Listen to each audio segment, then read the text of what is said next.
All rise and please join us for the Pledge of Allegiance. I pledge allegiance to the flag of the United States of America and to the republic for which it stands, one nation, under God, indivisible, with liberty and justice for all. Thank you. And now I will call this regular school board meeting of Independent School District number 544 to order.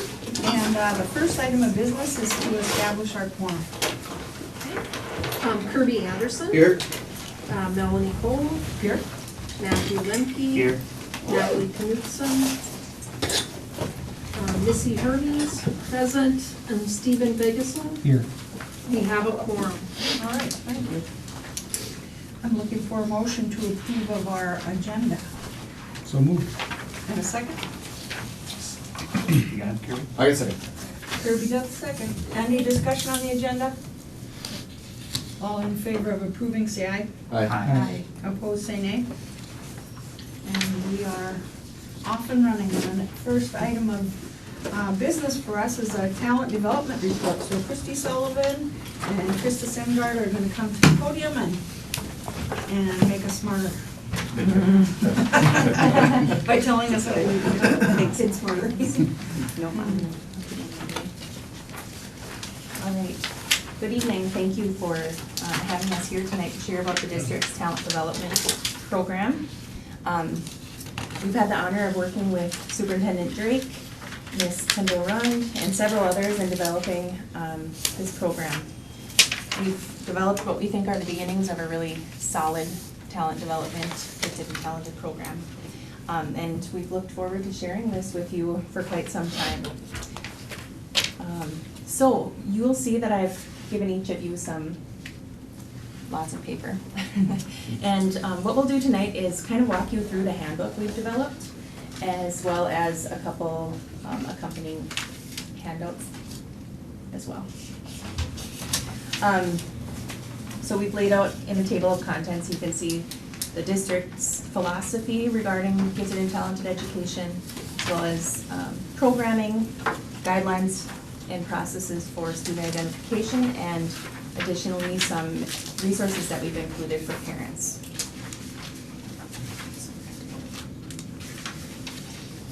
So all we implement as a school district is in service to our mission, to prepare productive and engaged members of society by creating an environment in which or where all students reach their full potential.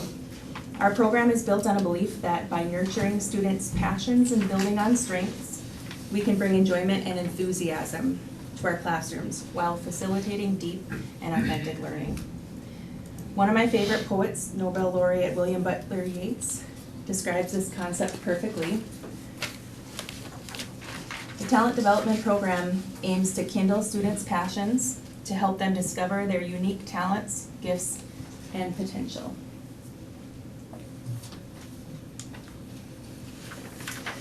So we are tasked with meeting the needs of each learner in our classroom. At times, students may need interventions in subject areas in which they're developing skills. Right? They might need extra practice, some reteaching.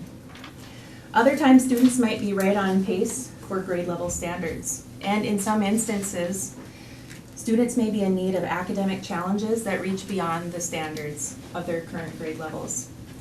Talent development ensures that these students' needs are met, that they are engaged and are appropriately challenged, and that they will continue to be engaged and appropriately challenged all the way through from their kindergarten through 12th grade paths in education.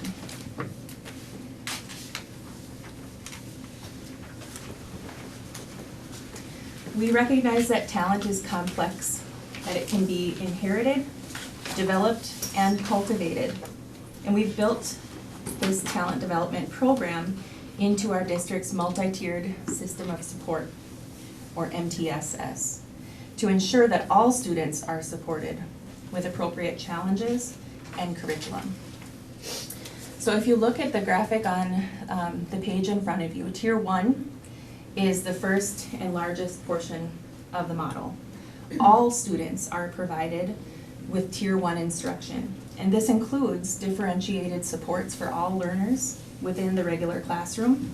And also for grades K through 3, it includes our new Otter Scholars program, where the talent development teacher, Ms. Simon Gard, provides push-in lessons to whole classes that facilitate critical thinking, creativity, innovation, and 21st century skills through academic challenges. Tier 2, the second portion of the model. This tier supports consists of pull-out enrichment support for some students who are in need of additional challenge or who are well positioned to go deeper in grade level standards. This is in addition to their core instruction. And finally, Tier 3 is the smallest portion of the triangle. By most organizations, this is described as a top 10% of students or less. This tier is a talent development service that serves a few students with advanced potential in acceleration of an academic subject area, or in very rare cases, in skipping a grade level.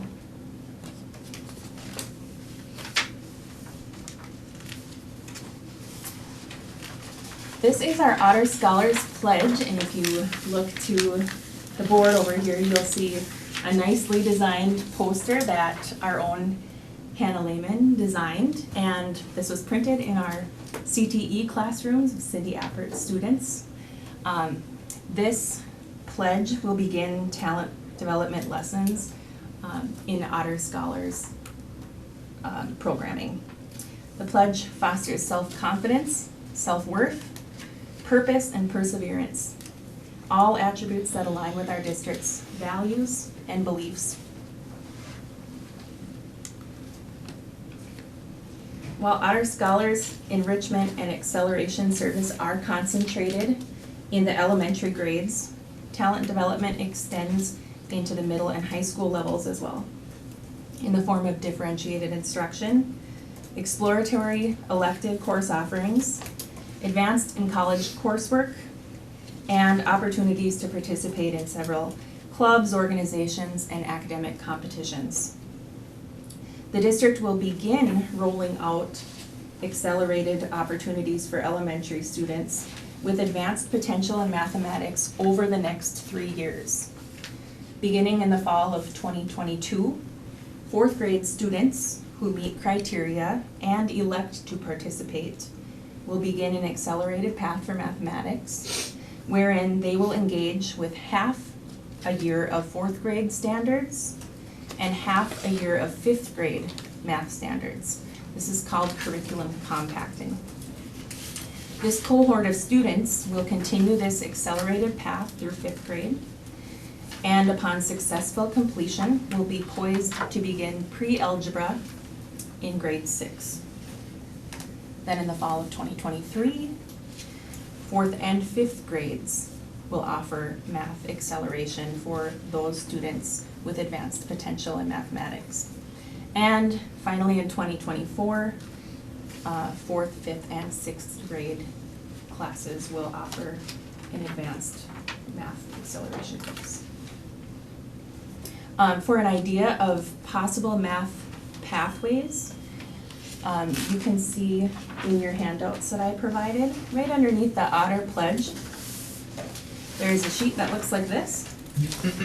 And so part of developing this program is making sure those accelerated math courses provide for a path all the way up for our students, so they can take advanced math courses throughout their senior year right here in our building without even having to go post-secondary. And so this is, on the left side, you'll see the traditional math course offerings. The middle are the honors courses and an example path that we currently offer. And on the right, you'll see what an accelerated path might look like.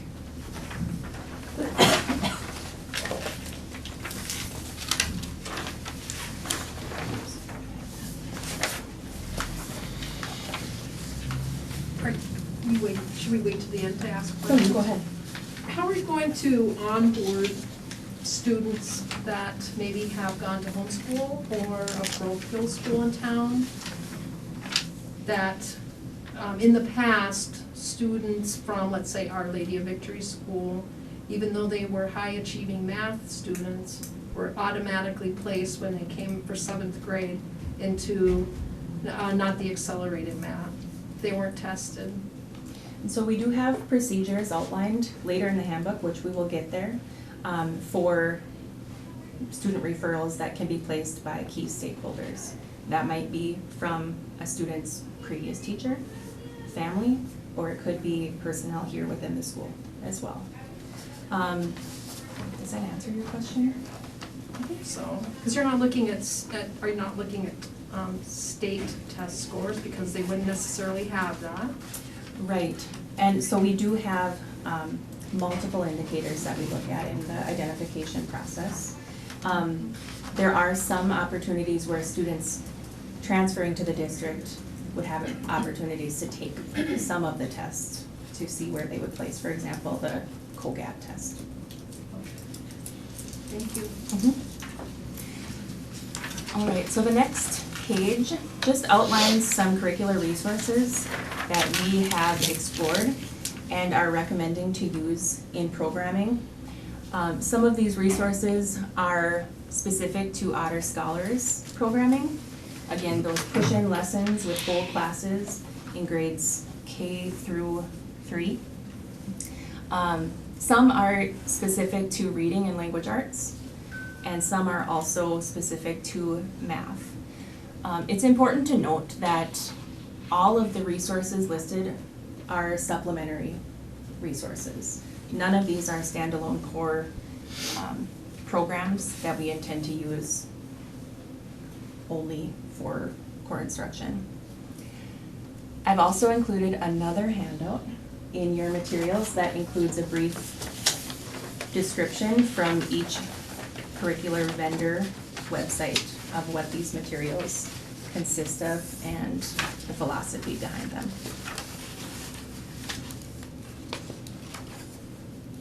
Maybe give you a moment to look at that and see if you have questions on those. I won't go through each individually.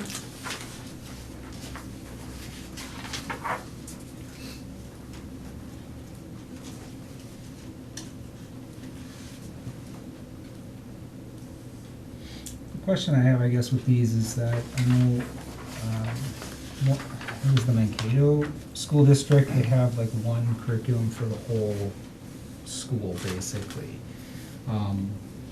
I guess with here, there's a whole bunch, I mean, it's differentiated, which is great, I mean, there's a lot of different types. Is there a curriculum out there that offers, so you don't have, 10 different? Well, Mankato, they Sets don't of- have pull-out programming. Okay, They have cluster classrooms. you're right, yes. So that's the big difference there. Mhm.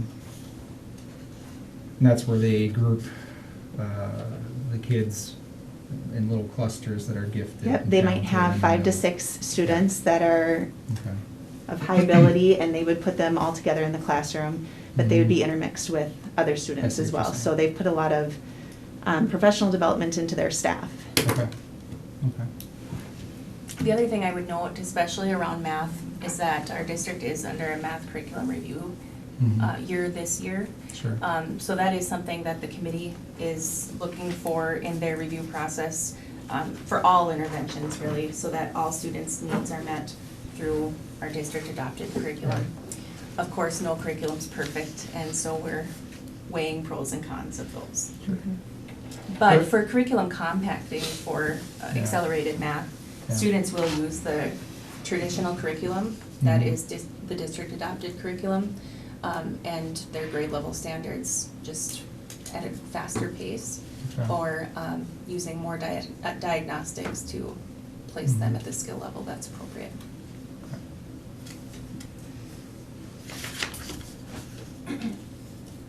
Other questions around curriculum?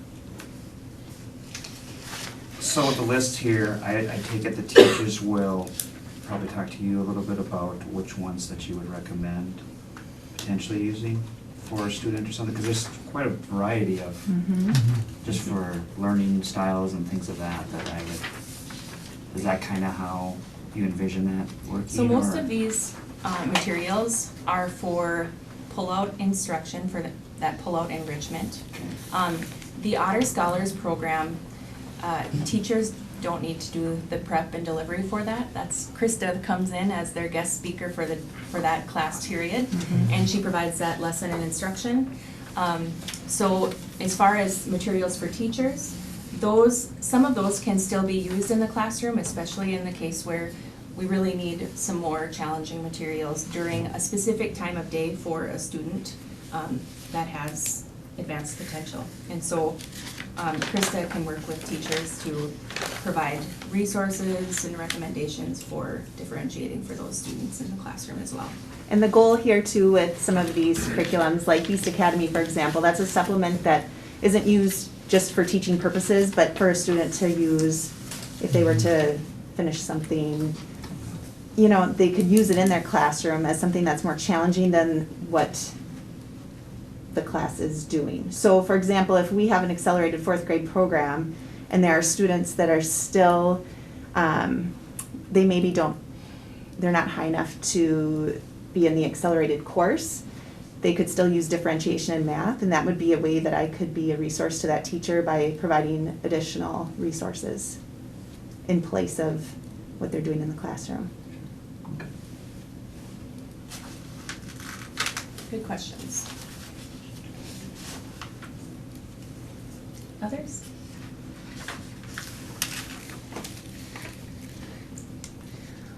All right, well, one of the curriculums that we've learned quite a bit about and that we're excited about is called the PETS curriculum, the Primary Education Thinking Skills. And this is for our Otter Scholars program, K1, 2, 3. These little characters, students really love. They have, for example, Max the Magician, Isabel the Inventor. There's all of these lessons that really focus on the different thinking skills like divergent thinking, convergent thinking, visual spatial perception. And really in these lessons, students get to be kind of investigators. And so they really take an active stance in their learning, and they're challenging also. So through these lessons, not only do students really move high up on the scale of Bloom's taxonomy, but they're also working on those 21st century and affective skills on perseverance and productive struggle as well. These lessons will also give us just a sneak peek at, you know, how students think and help us just have a better idea of what students could benefit from pull-out programming or accelerated programming in the future.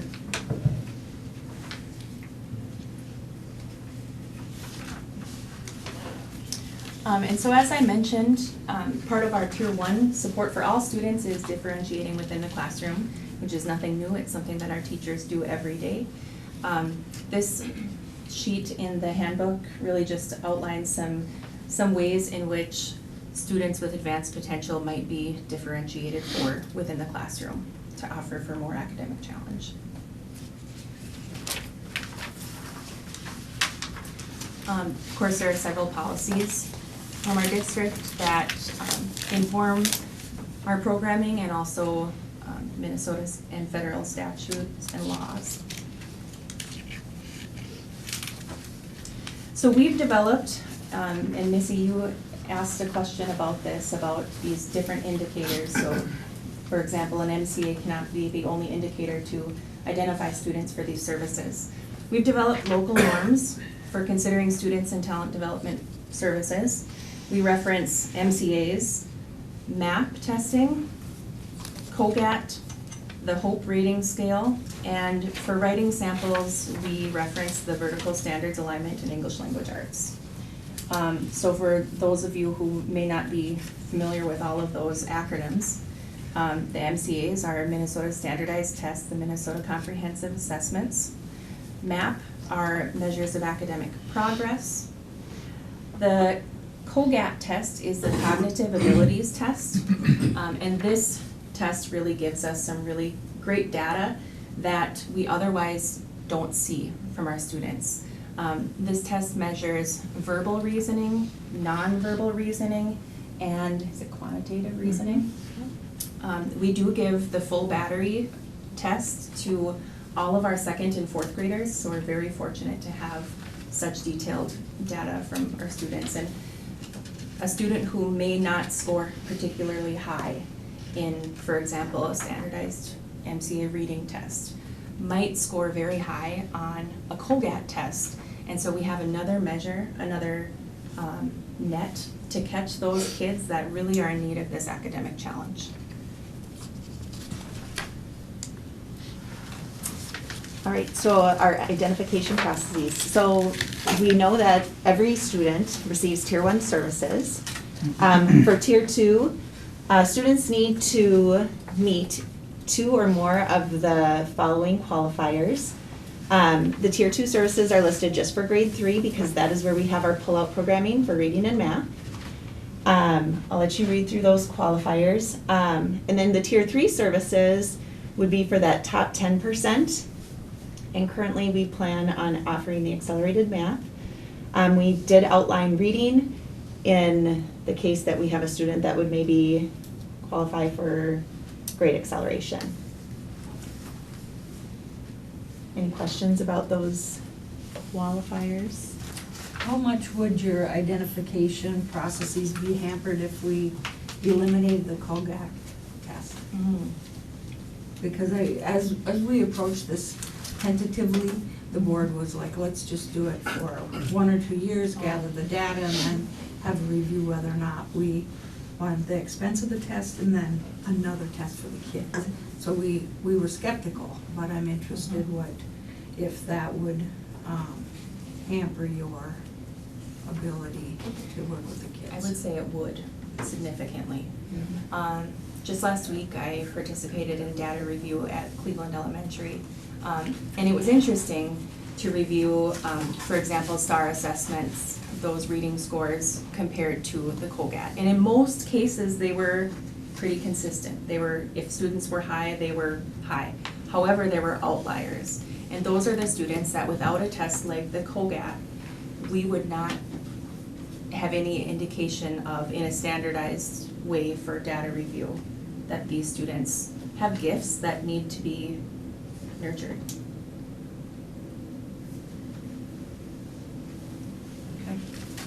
It does a nice job of picking out or showing us who those underrepresented kids are when it comes to gifted and talented programming.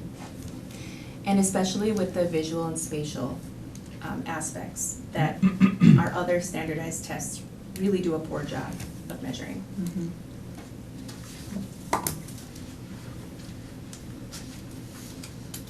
So this is the timeline that we have tentatively agreed upon. September, there's always universal screening that happens within the elementary schools. Second graders will take their math, and reading assessments, which we use for identification. In November, the second and fourth graders would take the COGAT. That would also be a time when new students to the district could take that test as well. We universal screen in January. And then February, we would come together as a team to review the data. And new students, grades 2 through 4. Uh-oh, is that a typo? Oh, I didn't take that out. Oh, sorry. Yeah, so. It's not on theirs, Okay. but it's on the slide. Okay, Sorry. that's all right. And then April, we have our MCA testing. And then in May, we would look to notify families of their students that that would be good candidates for the enrichment or acceleration programs.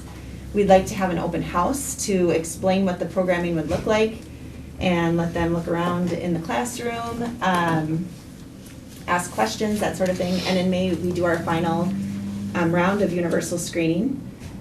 June through August would be the time where we look at creating schedules for our pullout and enrich, or for our pullout programming and for acceleration. Can I ask one question on the pullout part of it? Sure. Is there a cap? Just in my preliminary, like trying to figure out a schedule, I would try to meet with small groups, Okay. around maybe 10 or so. So I don't think so, not at this time. Okay. And those pull-out lessons are shorter amounts of time, 25 minutes. Yeah. So a lot of students can be served in those smaller chunks of time as well.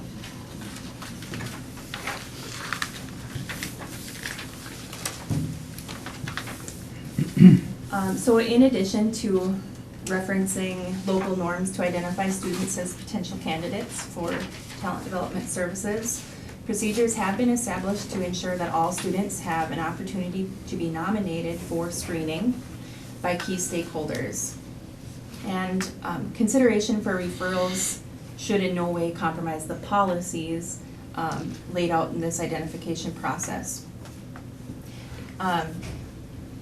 In the case of a referral, an acceleration committee would assemble, which would include a school psychologist, a school counselor, a principal, grade level teacher, district assessment coordinator, talent development teacher, and curriculum director. And that committee then would review the requests being made, whether it's a request to enter kindergarten early, to accelerate in a single subject, or to skip a grade level. That committee would meet to review data and in some cases collect more data to make an informed decision and then notify parents and families thereafter. Similarly, an appeals process has been established. The same makeup of school professionals would review that appeal. School psychologist, counselor, principal, grade level teacher, etc. This process does have some dates set. So once we review our data in the spring, that is when students and their families are notified. They have a chance to attend an open house, learn about the program, maybe do some entrance counseling to see if it's the right fit for them in the case of an accelerated subject. And then they would have 3 opportunities throughout the academic year, any parent or key stakeholder, to make an appeal by November 1st, February 1st, or June 1st. Also, students who begin an accelerated program, we recommend that they stay within that program for a grading period to see how that goes. But that grading period should be viewed as a grace period to revisit and see how things are going for that student and if the student is making academic progress like expected as well.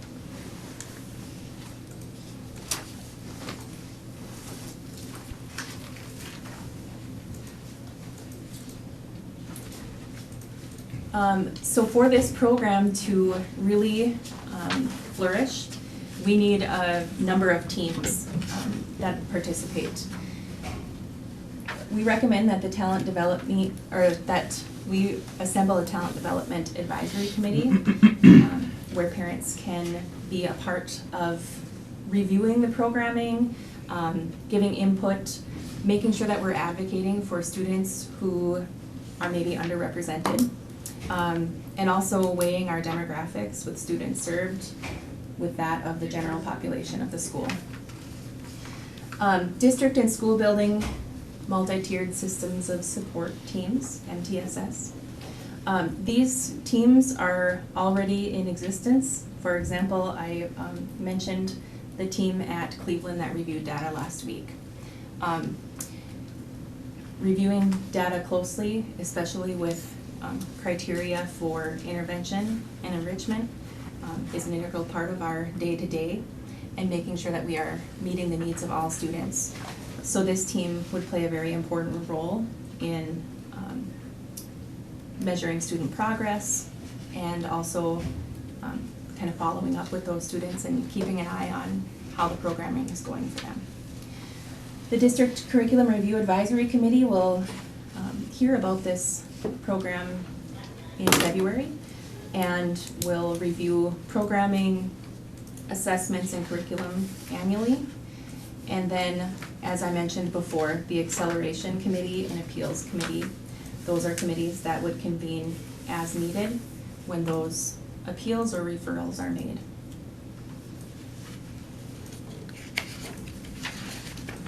So on the Talent Development Advisory Committee, it's regularly, so is that like a quarterly basis, are you thinking, or what are you envisioning, or? It might be, because, to get the program rolling, and I think that team will probably need to go through some norming of their own and decide within the team what is an appropriate amount of time to meet and how frequently.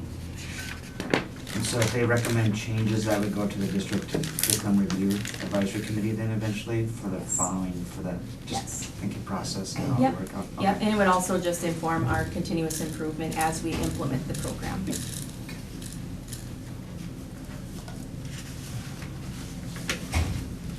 So that is it for our handbook. There are some additional materials that are included in the appendix. You'll see forms for stakeholders.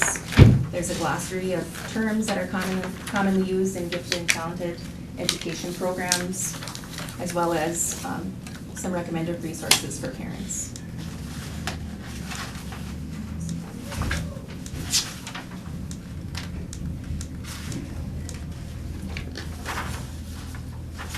So with that, thank you very much for hearing from us, and other questions we would welcome. Does anyone have any questions at this time? Is this something that comes to the board for approval, or is this part of the planning process at the staff level? I am not completely clear on that. The one piece the board is missing really is, and it's all scheduled, is the DAC-RAC committee's review of the curriculum items. Okay. So once that takes place in February, the board would have all the information that's been developed for the program Okay. and could officially adopt it in the second meeting in February. Okay. Will there be an evaluation if the program as it's developed will meet the parameters of the budget that we've allocated? I was just thinking if we have many multiple committees, if there's stipends offered and some of that stuff, I'm not sure if that's all, has that been calculated in, do you know? We have not calculated stipends. Okay. For. Well, and I don't know that that would Yeah. necessarily be a piece of it, but, Mhm. but anyway, just, in general, just if the programming as it's presented would fit the budgetary expectations, so. We do have a detailed spreadsheet of all curricular resources. Very good, all right. Any other questions, for our presenters right now? I want to just say thank you. Yeah. This is very impressive. So Fantastic. thank you for spending a tremendous amount of time to get it ready to go. And this is very, It's exciting stuff. Yes, it is. I'm telling you, the first time you can hear a classroom of elementary kids recite that pledge with their teacher, you get all full of goosebumps. It's really good stuff. Very cool. So in the curriculum review in February, you're gonna be going a little more in depth and some the of the curricular lessons and pieces. things. Yes. Good. So yeah, And we'll bring some samples for that as well. I'm looking forward to that, because I'm on that committee. It'll be great. Okay, thank you, thank you. Thank you very much.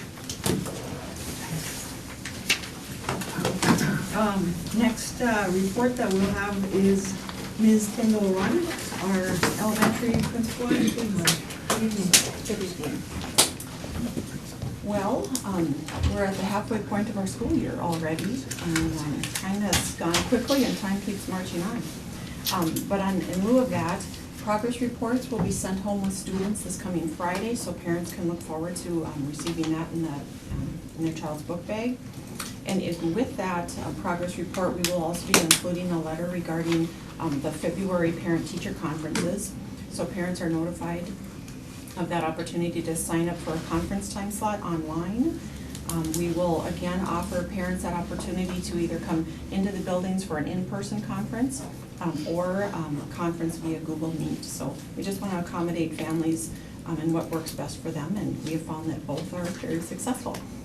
So that's right around the corner.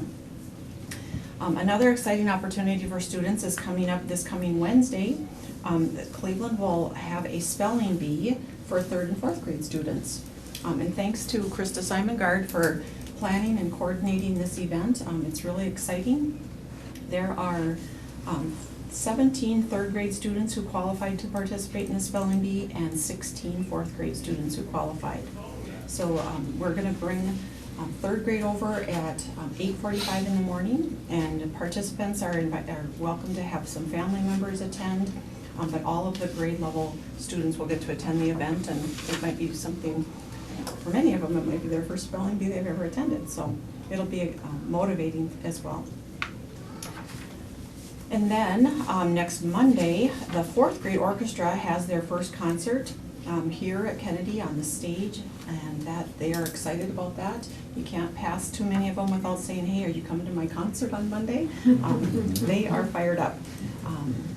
And we just want to really thank the parents of these students for their commitment to having their young musicians at Cleveland early in the morning every Thursday morning, following along with Mr.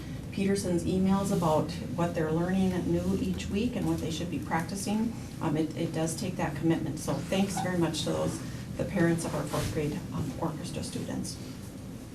And then again this year in February, we recognize heart health, and our FIAD teachers do a really nice job of promoting heart health and helping students learn about the importance of keeping their hearts and brains healthy.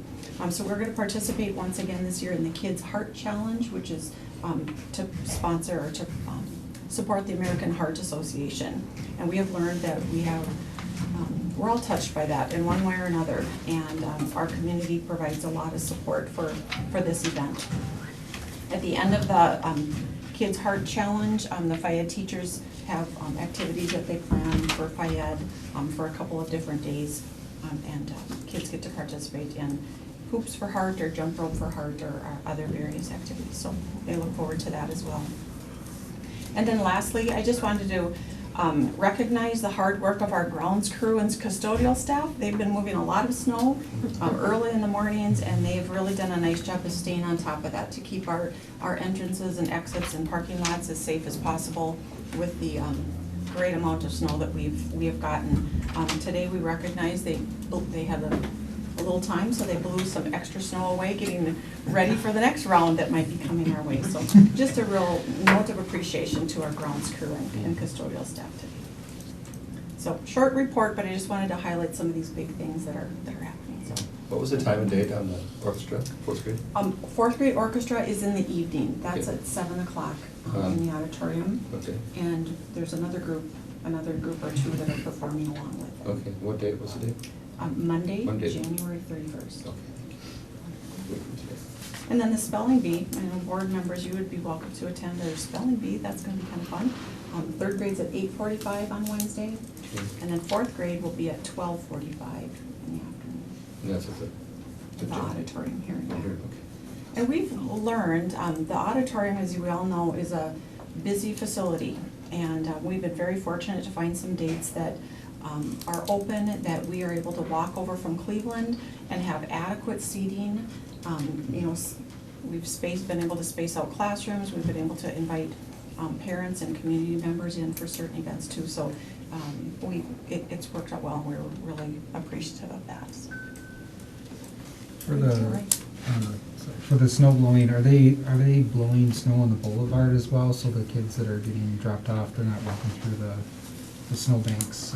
I know they were doing that a few years ago. I just haven't driven past Cleveland for a while, so. Yep, and if not the whole boulevard, certain pathways where buses and cars park. Yeah. So yes. Yeah. Even that sidewalk coming right up to the front door, they took a couple of extra swaths on either side of that just to make it safer and it doesn't drift in as quickly, so. Very cool. Thank you. Thank you. All right, thank you. Our next report will be from Mr. Ivan Hurst, our middle school principal. Hello. Evening. Just gonna touch base. We started our Q3 today, like Tindy mentioned, and so we had schedule changes and kids are having different schedules. That's what we do here in our middle school is we move kids around based on quarters. That's a challenge as we identify relationships is some of the most important things that we do here. That gets mixed up at least 4 times a year. something that we're looking at. Parent-teacher conferences also, we'll be offering virtual and in-person. I foresee that in the future as just an option, right? And if it works for people, that's better if we can get in contact with them. At the end of the semester, then we have a staff in-service day, and I'm sure Mr. Drake will talk about that as well, but we got to, had the opportunity to listen to Miriam Tobola speak about project-based learning and continue with that as we move forward with that in the district. So she said all the things I wanted her to say, and I told her that. State conference, I had the opportunity to go to the state conference and the end of this week, Wednesday, Thursday, and then back on Friday, so leave at noon on Wednesday, and so looking forward to that, so I can grow as a educator and keep growing professionally as well. On January 10th, the fifth graders held their first band concert, because they got bumped from December, and Mr. Cumro just really does a really great job, and so that was really great to see. And then they may or may not know this, so Mr. Drake, you could jump in here, but those students are going to be performing at the Minnesota Music Educators Conference here in the middle of next month. So our fifth graders will be going down to the Minnesota Music Educators Conference, and then Mr. Cumro will show how he directs his classes with all those kids, because there's a lot of them. So that's a really great experience. That's a brag for us, and there are a lot of brags in our district. We had our junior high spelling bee recently. Tara Price is the advisor for that, and this was her first time doing that. Went great. Mr. Steinbrenner and Krista Simonsgard were the judges, and we had an 8th grader, Lucy Mickelson, won first place, and a 5th grader, Halen LaPlante, was the runner-up. So, you know, when you get those pressure situations, just like we all have, that's what it's all about. And so those are good things for us. Something that we started, I've done this in other districts, is a positive postcard. So we created a postcard, nothing super special, but then the teachers get those at staff meetings. And then if they're not super engaged in the meeting, Kirby might not be, for example, then he'll write a little note to one of his students, and then you just hand that back in, and we'll mail that into the parents. So that's nice to get. And Mr. Anderson does that also in the high school, a little bit different, but we got one for our son, and Mom was super happy about that. As long as they're better for everybody else except their parents, I'll take it. Yeah. And that's super true in our house. And then you didn't know this, but the principals had Christmas recently. At least the middle school principals, Mr. Steinbrenner and I, we had Christmas. So it was really fun. We got to add a class. Did you know about this? Yeah, we added star reading. So we have interventions, RTI, in our 5th and 6th grade, and then we do star math in our junior high. So they get extra work in their math. Well, Santa Claus said we could add star reading. That's the big guy over here, okay? And he said we could do star reading. So we've hired Peyton, well, you're gonna hire Peyton Sconsing to do star reading with our learners that need it the most.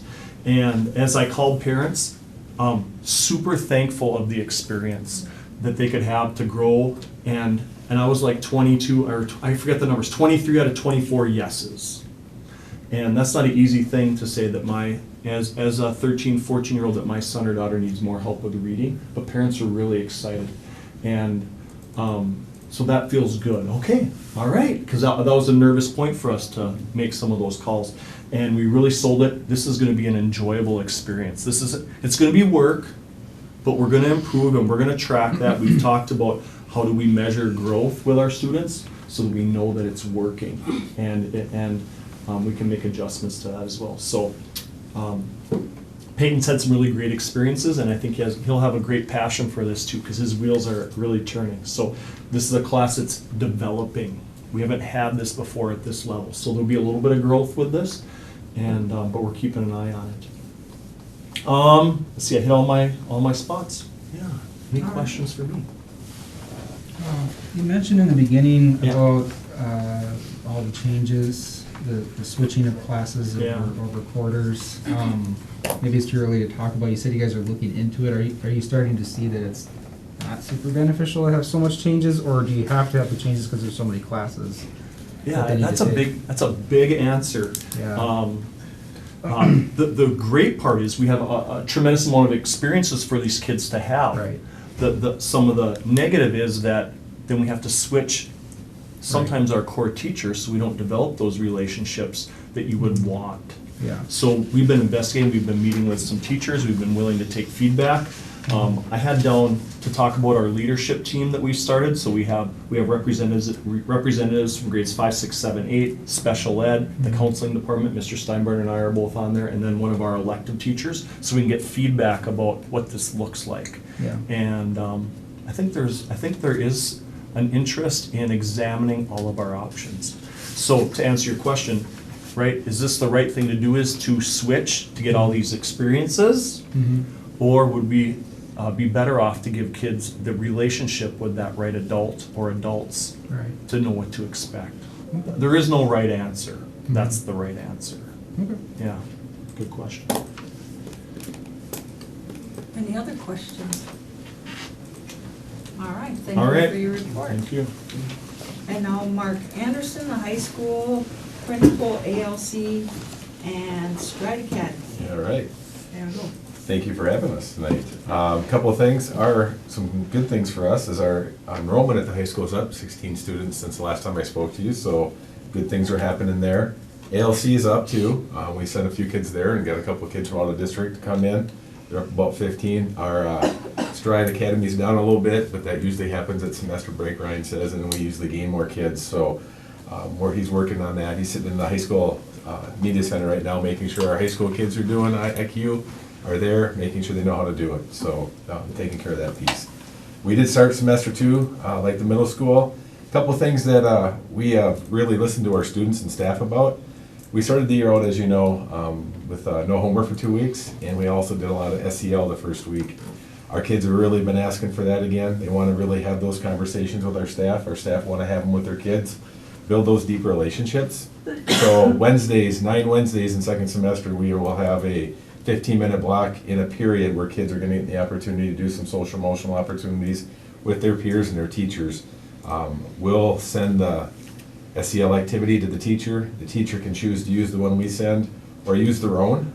Not saying ours are better than theirs, but want to take that off the plate so they don't have to do extra stuff there.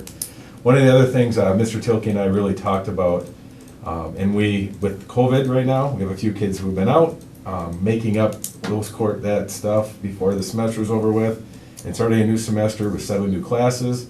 Quite difficult for kids. We want to take the stress off both the teachers and students. So for the first week back, we're not having any homework. We're just going to let kids do the work during the school day, help the teachers get the kids who are behind, essentially because they were out with COVID or they were ill, to get back this next 5 days and get their homework completed, get their first semester finished up, and we don't get anybody frustrated and angered that they're way behind and have way too much homework. So everybody took a deep breath on that on Friday and was excited about it. We had talked in our staff meeting about it, and we moved forward with that. Registration starts in a week. Pre-registration with our middle school and high school students start on January 31st, and we'll go through February 16th. We have totally updated our high school course book. It is on the web, on the website. We have some links in there that we thought were live but are not, so we're going to add a few additional links to our high school website, also with some registration things that we want parents to know, some videos of how things work to make sure it's done properly and they register as we would like them to. The counselors and Kim Dozak did a great job putting that together, getting some pictures. We authorized it. It is maroon and gold, or maroon and yellow, depending on who you ask, I guess. So we'll work on that too. But it's really nice looking.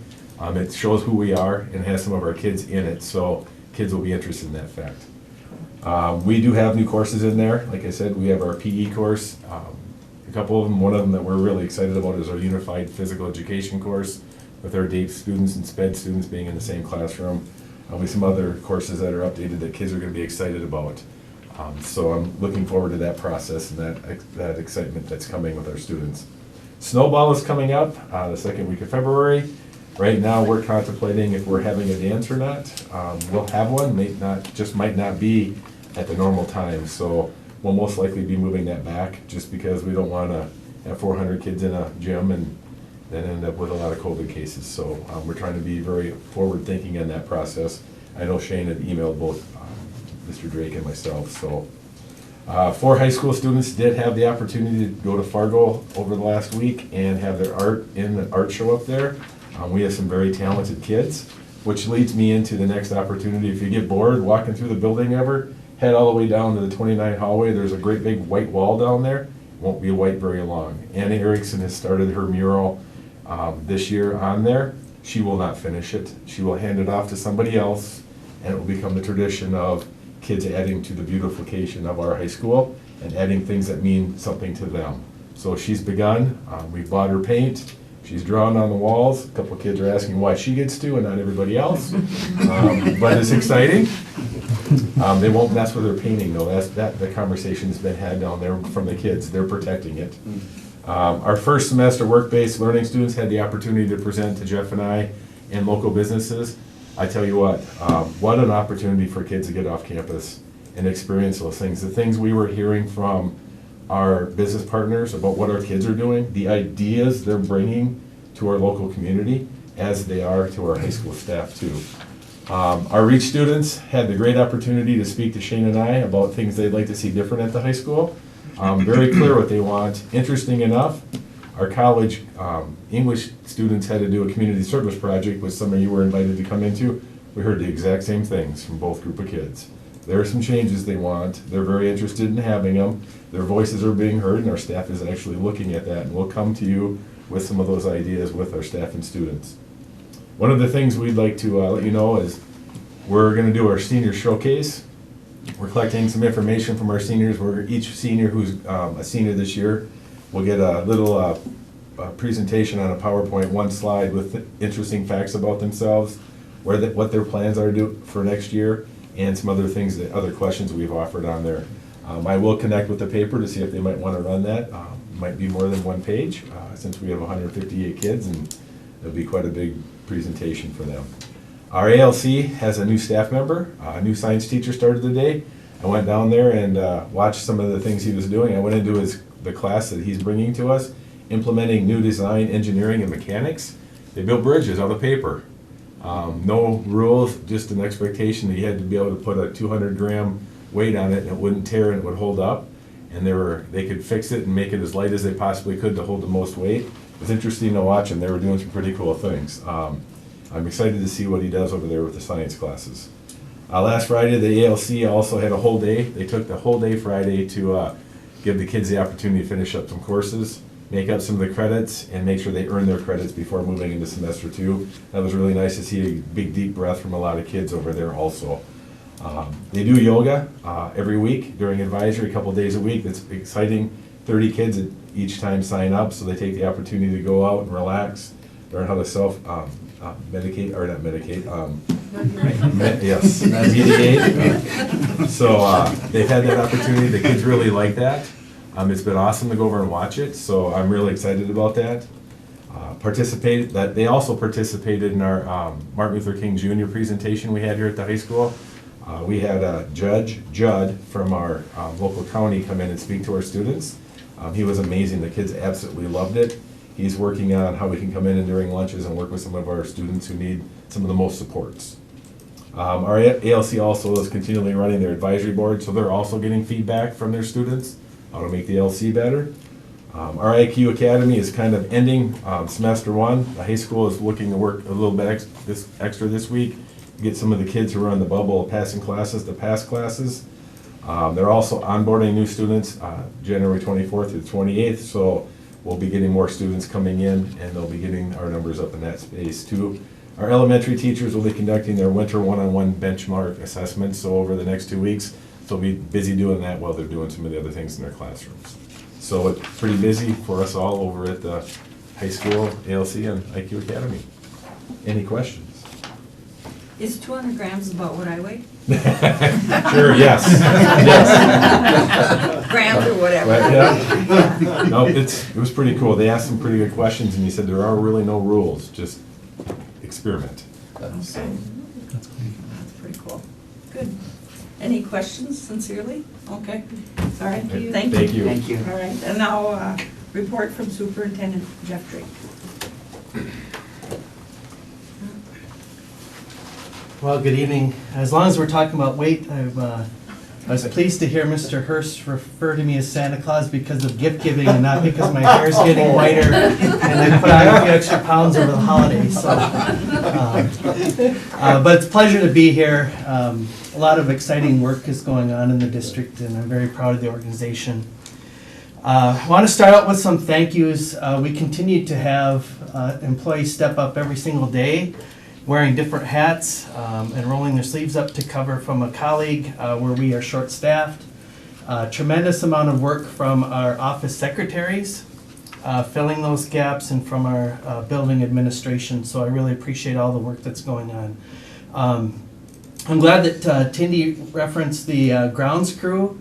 It seems like we've had an inordinate amount of snow so far this year, and while most of us are tucked safely in bed under some warm covers, they are out in the black of night clearing our parking lots and making sure that our sidewalks have been swept and there's salt laid down, or sand and gravel, so I appreciate that. Also, it has seemed like it's been especially cold this winter as well. And so for all of our employees who are out there with playground duty, or covering the buses, loading and unloading, or out there at the crosswalks, to our Prairie Science classroom teachers, definitely appreciate all the work that you're doing, braving the elements and supporting the education and safety of our students. It has been extremely pleasurable for me to have had the opportunity to work with Christy and Krista and Tindy on our talent development plan. There's been just a lot of engaging conversations about philosophy and how that program will fit into the district's vision of supporting our students and making sure that all of them have an opportunity to reach their potential. So you saw a lot of it unfold tonight. That DACRAC committee meeting for the curriculum's coming up, and good things are on the way. And then I came in Saturday night. It was a little blustery out, but I had the opportunity to see our one-act play, and the kids and the crew just did a fantastic job. I like mysteries to begin with, so the theme was kind of up my alley, but really a very enjoyable evening. This is a very special week for us. It's Paraprofessional Recognition Week. Paraprofessionals have an extremely important role in supporting our students. Oftentimes, because they're working with kids in one-to-one or small group basis, those students know those paraprofessionals extremely well, and there's a huge bond that takes place between our staff and those students, and it really acts like a home away from home for many of those kids, and the support they receive is really integral to the success they have. So on behalf of the district, my appreciation to all our paraprofessionals for the work they do on behalf of our students. This is rarefied air here. In the gym last week, Ellie Kolbeck scored her 2000th point in a game against Holly. And again, that doesn't happen very often. So congratulations to her and the Otter basketball team for all their hard work and success. Our COVID numbers continue to be attention-grabbing. I looked back on my presentation a couple of weeks ago, and we were at about 300 for that report. In the span of a couple of weeks, we've already climbed to, with today's numbers, 455. So definitely we have seen the resurgence of COVID with the Omicron variant here in our local community. And we are just continuing to try to adapt and be flexible in terms of how we staff things. We've met administratively. I have sent a communication out to families, but our commitment continues to be in-person learning, provided we have staff available to carry it out. And the staffs in each of the buildings have really made an extreme effort to make sure that we keep the ship sailing as well. So that's the plan. It has been a little challenging on a daily basis, but we are finding creative ways to make it work. This is a quick graphic. You'll recall back in October we had that spike in cases. Then we had kind of a nice reprieve for a while, and now we see with Omicron that spike going back up again. Hopefully fairly short-lived. Just a quick piece with the public. I had indicated this in a letter that went out to families, but we're not looking at changes in school venue and instructional venue as a mitigation effort for COVID-19. We're only looking at it in terms of, do we at some point reach a level where we don't have the staff to continue? And that is playing out in a similar fashion philosophically among many other districts in the state. We had the January 21st staff development with Dr. Miriam Tobola that Mr. Hurst referenced earlier. The project-based learning, again, fits very well with our vision for education with our students. Dr. Tobola took a slow approach to introducing this, which was the plan. This is a brand new set of expectations for our teachers moving forward. We're going to get a different form of professional development coming up from another presenter here in February, and then plans to train the trainer model with 30 to 35 teachers that will come up in June. Then on the anhydrous ammonia chiller, work started this afternoon from Mark Rodrigo out of the Virginia area with his crew overhauling the 3 compressors. And we are in communication with the city about the potential sale of the anhydrous ammonia chiller for the ice arena with plans that could be in the works quite quickly for a new KSS chiller to meet our needs up in this facility. And then finally, the initial planning meeting for phase 2 of the Lincoln project, which is 40,000 square feet, will take place between Zerberg and R.A. Morton Friday morning. And that will just be the first of several planning meetings moving forward involving multiple stakeholders. So we are very excited to launch that phase 2 project and excited about what it will do for our students and their education. So with that, that concludes my presentation unless there are any questions. Doesn't look like anyone has questions. All right, thank you. Very much. We'll move on to our general consent items and consideration for approval in this segment of the meeting are the minutes from our reorganizational school board meeting and regular school board meeting that we held on January 10th. And then we will have our HR director review the personnel changes. Thank you, Melanie. Good evening, everyone. Number of items still yet under personnel. It kind of keeps changing for us here. Certified staff retirement. We have a couple retirements. Dennis Bowman, math teacher at ALC, and there is a resolution later on his position. Certified staff resignations. Michaela Ellers, work experience IQ teacher, and Sandy Sundblad, IQ special education teacher. Michaela is ending at the last day of our first semester, and Sandy Sundblad would be ending at the end of our school year. Certified staff hires, Michelle Holkus, IQ-based learning teacher who's going to be replacing Michaela. Catherine Anderson, moving her to a full-time position with second semester here. And then Quentin Chip McAllister, a long-term substitute elementary teacher here starting second semester. Support staff retirement, along with Dennis, we have Diane Jensen. She is currently a Title I paraprofessional with the district. She was previously a special ed para with our district. Support staff resignation, Amy Walter, student services aide, and she's resigning in order to take a para educator position that was left vacant in December.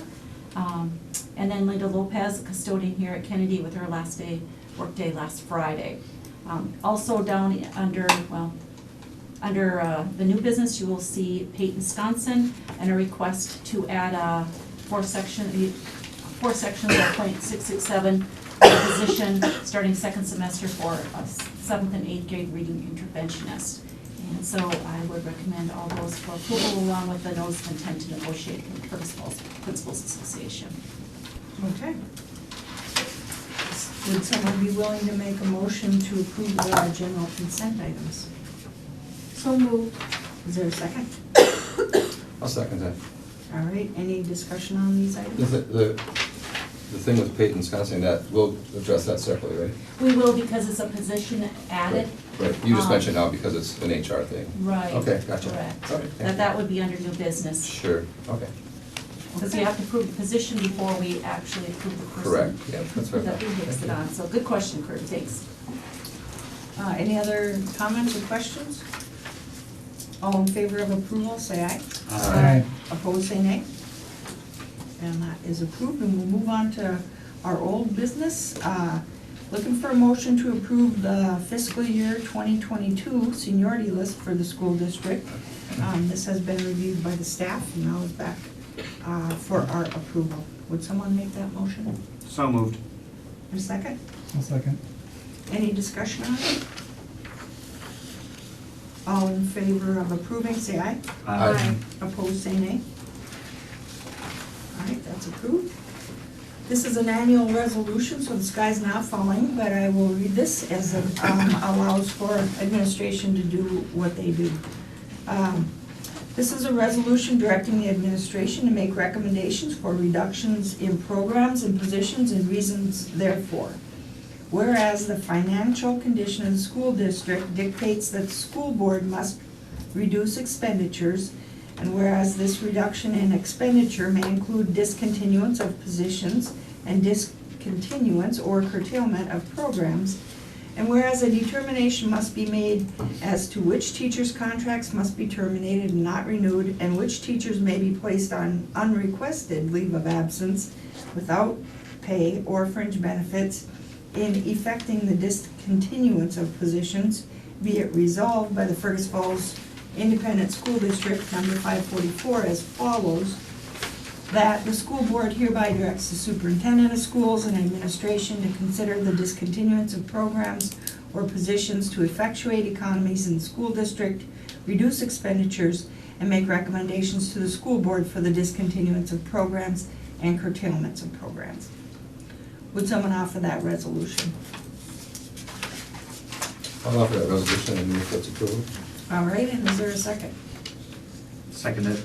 All right, any discussion on the resolution? It just means we're coming into budget season and we will take a look at what needs to happen in order to have a solid budget. And we do this every year at this meeting. Great. With that, clerk, will you please take roll? Certainly. Kirby Anderson, Yes. Melanie Cole, Yes. Matthew Lemke. Yes. Missy Hermes, yes. Stephen Vigasa. Yes. The resolution is adopted. Thank you. I'm looking for a motion for approval of the fundraiser requests held for fundraisers that will be held beginning February 1st through September 30th of this year. Would someone offer that motion? So moved. And a second? Second? Any discussion on the fundraisers? All in favor of approving the motion, say aye. Aye. Opposed, say nay. All right. Another resolution, and this one is the governor's proclamation for Paraprofessionals Recognition Week. Whereas Minnesota is the home to more than 20,000 paraprofessionals who provide services in multiple settings within schools, including support for instruction, student activities, and individual students, as well as numerous other tasks that contribute to the educational success. And whereas support and services provided by the paraprofessionals are integral to student achievement, resulting in more effective Minnesota schools.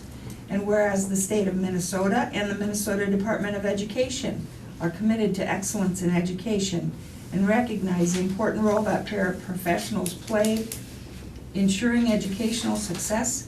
And whereas the Minnesota Department of Education will celebrate the contributions of paraprofessionals during Paraprofessional Recognition Week, which runs from January 24th through January 30th, 2022. Now therefore, the Governor of Minnesota, Tim Walz, hereby proclaims the week of January 24th through January 30th, 2022 as Paraprofessional Recognition Week in the state of Minnesota. I will offer that resolution and move for its adoption. Would someone second? Second. All right, any discussion on it? Clerk, will you please take roll? I will. Stephen Biggessa, Yes. Kirby Anderson. Yes. Melanie Cole. Yes. Matthew Lemke. Yes. Missy Hermes, yes. The resolution is adopted. Very good. As referenced The earlier. proclamation is, Yeah, we'll just take a minute and proclaim it's great. They really do, our paraprofessionals they are really awesome. grease the wheels here. All right, so then, we've discussed this previously or mentioned it, looking for a motion to hire Peyton Sconsing for .6667 full-time equivalent reading interventionist. So moved. And a second? I'll second that. Any discussion? All in favor say aye. Aye. Opposed, say nay. All right, that is approved. And we have a resolution on the retirement of Dennis Bowman. Whereas Dennis Bowman began his employment with Fergus Falls Public Schools in August 2002. And whereas Dennis has been a valued employee with Fergus Falls Public Schools for 20 years. And whereas Dennis has been a dedicated math teacher for the district, and now therefore be it resolved by the Fergus Falls School Board to thank Dennis Bowman for his 20 years of service to Fergus Falls Public Schools. Will someone offer that resolution? I will. All right, and is there a second? A second. Okay, any discussion? Hearing none, clerk, will you please Yes. take roll? Matthew Lemke. Yes. Missy Hermes, yes. Stephen Biggessa. Yes. Kirby Anderson. Yes. Melanie Cole. Yes, The resolution is adopted. very good, thank you. And similarly, we have a resolution on the retirement of Diane Jensen. Whereas Diane Jensen began her employment with Fergus Falls Public Schools in February 2004. Whereas Diane has been a valued employee with Fergus Falls Public Schools for 16 years. And whereas Diane has been a dedicated special education paraprofessional and Title I paraprofessional for the district, and now therefore be it resolved by Fergus Falls Public Schools to thank Diane Jensen for her 16 years of service to Fergus Falls Public Schools. I will offer that resolution and move for its adoption, and I will seek a second. Seconded. All right. Any discussion? Clerk, will you please take roll? Kirby Anderson. Yes. Melanie Cole. Yes? Matthew Lemke. Yes. Missy Hermes, yes. Stephen Biggessa. Yes. The resolution is adopted. All right, thank you. We had a snow day on January 14th, and I am seeking a motion to adjust the school calendar as written, changing 3-hour early out day to June 2nd, and staff development day to June 3rd. So, would someone offer a motion to adjust the school calendar? So moved. All right, and the second? I'll second. Okay. Any discussion on that? Do we have to extend the year? We get to. Oh, we get to, okay. Right. Any other comments or questions? I still think it's a Did you good for- idea. did I you- still think it'd be a good idea to take one day off of Easter vacation, that's just me. Yeah. I'll bring it up every time. Yeah, Makes next, way more sense, just saying. Yes. Okay. I So concur, for the meet and confer, if we continue to meet and confer on school calendar, right? I would strongly recommend that. And this has to do with the student contact days and the master Yep. agreement. Yep. We have to Yep. have so many, that's why we have to extend the year. And providing the quality education. Correct. That too. Okay, Right.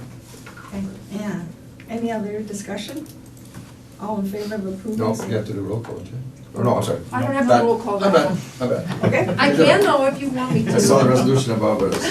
Okay, sorry, my bad. Okay. All in favor of the motion, say aye. Aye. Aye. Opposed, say nay. All right, very good.